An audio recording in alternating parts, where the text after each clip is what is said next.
All right, what day is it? It's now Sunday something. Just wrapping up the session and only a few hands to run through. In this first hand, I've got King 9 offsuit on the button. I raise it to $20 and both of the blinds defend. Through ways to a very good flop from my hand. It comes King 9-6 rainbow. So flop top 2 pair on this board. Checks to me, I c-bet $30 and small blind makes the call. Turn comes a 5 of hearts. So not the ideal card given that I have top 2 pair. He can definitely have 7-8 in his range, but after he checks it, I don't want to just check it back and be lost going into the river. So I continue value betting here to the tune of $85. He makes the call, and the river comes a 7 of spades. So now it brings a 1-liner to the straight, and he checks it again.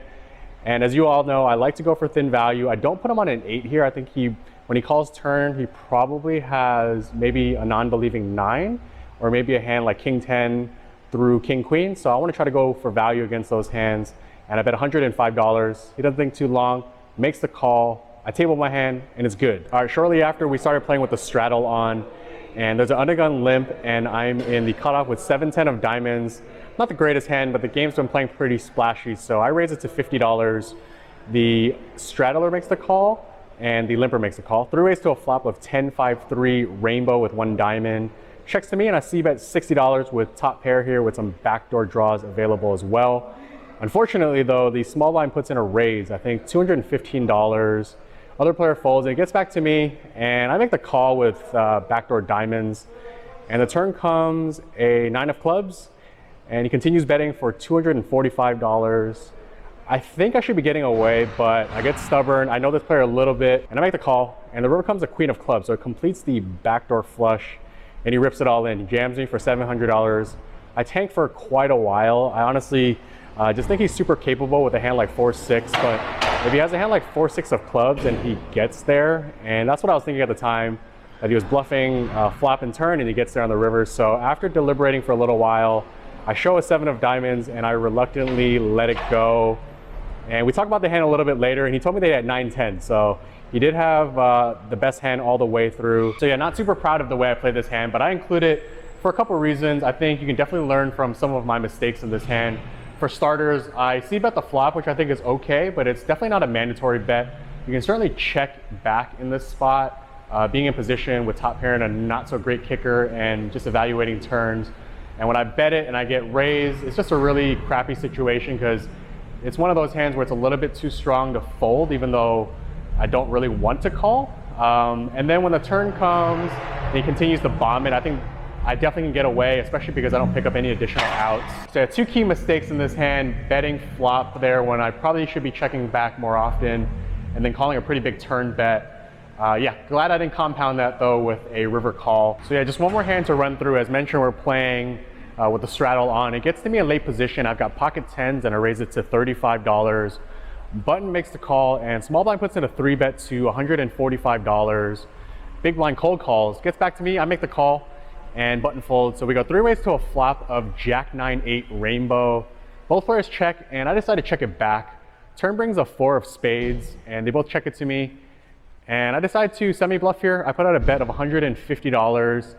A little bit of a merge bet, I guess. At least that's what I was thinking at the time. Get some value from some draws there, and also sort of probing to see how strong they are. And they both end up calling, so not the greatest situation. The river comes a king of hearts, so I'm definitely feeling like I don't have the best hand. I'm obviously losing to hands like ace king now, with hands like maybe ace king of spades perhaps, maybe even king queen. And both players check it to me. And with a hand like pocket tens, I have good removal to the straight. And granted, I didn't bet the flop, but I think I can still rep the straight at times. So I decide to just jam. I go all in for $800. Small blind makes a pretty quick fold. Big blind's in the tank for a little while. And he shows a queen of clubs and he mucks it. So yeah, happy with the way this hand played out. Obviously going for a bluff when there's two overcards to my tens, but the way they both folded made me feel like maybe I had the best hand. But yeah, happy to go pretty deep into the layers of poker here to make this play, and happy that it worked out. So yeah, that wraps it up for this session. Only a few hands that were notable. I was in the game for a total of $1,600 and I cashed out $1,761. So nice little profit. Just two more quick things before I wrap up this session. Quick shout out to Raymond. I bumped into you on the way out. Thank you for supporting the vlog project. And another shout out to Jason, who was a guy I mentioned earlier when I had the 7-10 of diamonds hand. Super cool dude. He bought a shot for another player named Taylor and me. Taylor was a really action player, really friendly player. And he does, I think he said he was an entrepreneur and he does some business with the Houston Astros. And the three of us had a shot. And he actually got a World Series ring. It's not every day you get to drink with the World Series champion, you know?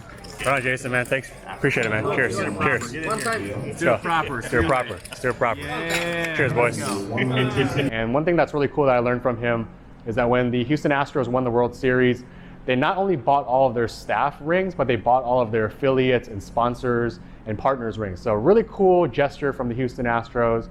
He did mention that not all sports teams are that generous, so it's cool to kind of get a glimpse of that ring, have a nice shot with the two guys.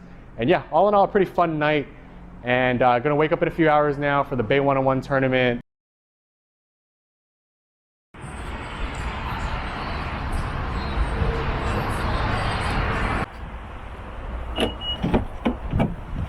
All right, just taking a mid-session break here at Casino M8trix.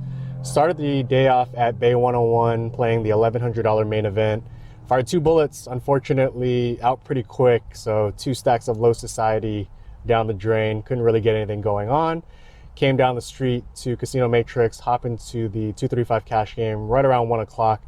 And just gonna run through a few hands up to this point. In this first hand, I've got pocket kings from the hijack and I raised it to $20. Big blind defends, heads up to a flop of queen 8-7 all hearts.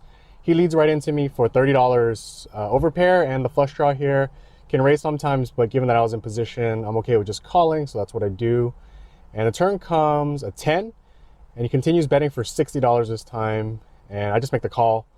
River comes a jack of hearts, so I make the flush. He checks it, I bet $75. He makes the rather quick fold, and he does show me queen 10 offsuit. So yeah, good discipline by him to get away there. This next hand, I'm in UTG1 with 6-7 of spades. I raise it to $20. Hijack makes the call, and cutoff 3-bets it to $65. Both of us make the call. Through raise to a flop of ace, queen, jack with 2 spades. So flop the flush draw here. Checks over to the cutoff. He bets $140. He's got another $280 back. And I think we're fairly evenly distributed in terms of ranges here. I don't think either of us have an advantage. I can definitely have a lot of the 2 pairs and set combos, as can he. And with my exact hand holding, I think I'm going to want to see either both cards or none at all. Given that he's got 280 back, I think I still have some fold equity, so I decided to jam. Other player folds, and cutoff is in the tank for quite a while, so that's a really good sign. After deliberating for a little while, though, he does make the call. And unfortunately, the board runs out king-king with no spades. So I table my hand, he turns over ace-deuce of diamonds. His hand holds, he takes it down, he got really sticky there, and super non-believer, and it paid off for him this time. Next hand is a straddle pot, early position limps. I'm in middle position, and I raise it to $45 with pocket sevens. Only the limber calls. Heads up to a flop of king 6-5 rainbow. He checks, I bet $50, and he calls. Turn comes a 4 of spades, and it gives me the open-ended straight draw. Backdoor flush draw comes in as well. He checks it, and I decided to check it back this time, mainly because I block a good chunk of his drawing hands. With pocket sevens, I block spades and the straight draws, so I don't think he's limp calling too often with a hand like king X. So it feels like I might be up against a hand like 2 pair or sets here, so I check back. River comes at 8 of clubs, so really good card. I make the straight. He bets $120 with only $220 back. Pretty easy decision. I jam it, and he makes a quick call. I table my hand, and it's good. So Nice run out there. He did mention to me that at pocket 5, so he did flop the set, and happy to have taken that check to be able to realize equity there on the river. Next hand is a straddle pot. Early position raises to $40. I make a fairly loose call in the middle position with 5-7 of spades. I prefer a 3-bet in this spot, given that we're playing fairly deep, over 1K effective, but I just flat it there. Hijack and big blind call as well. 4 ways to a flop of king 6-4 rainbow with 1 spade. Checks to the early position player. He bets $110 with the open-ended straight draw here and some backdoor spade draws. I call. The other players fold. Turn comes a 7 of diamonds. He checks it, and I decide to check it back, given that I've got some showdown value. And the river comes an ace of spades. He checks it again, and I consider turning my hand into a bluff, but I think occasionally he's going to hit the ace there, and so I check it back, and he turns over pocket 9. So pretty unfortunate there to lose to that hand. I think I could have taken it away from him, but shied away this time. Next hand, I'm in under the gun, and I raise it to $20 with ace-7 of diamonds. I get 3 callers and 4 ways to a flop of 7-5-4 with 2 hearts. Big blind leads for $40, top pair, top kicker here, so I make the call. Other players fold. And actually dark checks, which is really interesting play. The turn comes a 9 of diamonds, and when he does dark check, it doesn't feel like it's super strong, so I want to charge all the draws here, and I bet $100. He makes the call. River comes a 9 of hearts, so it completes the front door flush, and again, he dark checks.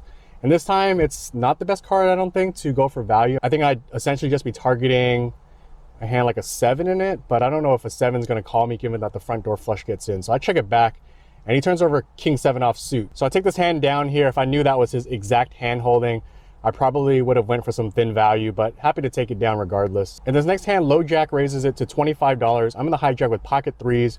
We're playing fairly deep, about 1,200 effective here. And I decided 3-bet it in position to isolate $75. And both big blind and low jack make the call. 3 ways to a flop of ace, king, 8, rainbow. Good range advantage spot, I think, for me. And after the 2 players check it, I don't need to bet too large, I don't think. So I go $80. Big blind folds pretty quickly, but unfortunately, low jack raises to $225. I just make the quick fold. So I guess maybe he has a hand like pocket 8s. That seems like the most likely candidate, unless he slow played a hand like pocket kings, perhaps. But yeah, he takes this one down. And yeah, the next couple hours were super frustrating. Just nothing really going my way. Really action heavy table too, so it's unfortunate that I wasn't able to get into more spots. Players were playing a variety of hands, and stacks got pretty deep, but it just couldn't make anything happen. So I asked for a table change, and in one of the early hands on this new table change, I pick up king 8 of hearts. It's a bit more of a passive table, so I decide to raise it to $25 from middle position, and I get 4 callers. 5 ways to a flop of king queen deuce with 1 heart. Checks to me, I see bet $60. Small blind raises to 140. I make the call with some backdoor hearts. So we go heads up to a turn of a jack of hearts. I pick up some additional equity there, but he just jams me for $440. And after deliberating for a little while, I just decide to let it go. I think I'm getting slightly priced out here, and I'm not exactly sure if I'm even drawing to a live hand. He can occasionally have something as strong as ace-10 of hearts perhaps, but obviously that's just one hand holding. But yeah, just get away from it here. And yeah, those are all the hands for now. I've been on the cash game tables for about 4 hours. A little bit tired, admittedly, from last night with some drinking involved. So I don't know, I'm gonna try to grind it out a little bit more. The new table seems decent, so I'm gonna hop back in there, see if I can turn it around. Currently stuck around $500, and I wanna try to get out of Stuck City here. So let's see what we can do going back in there.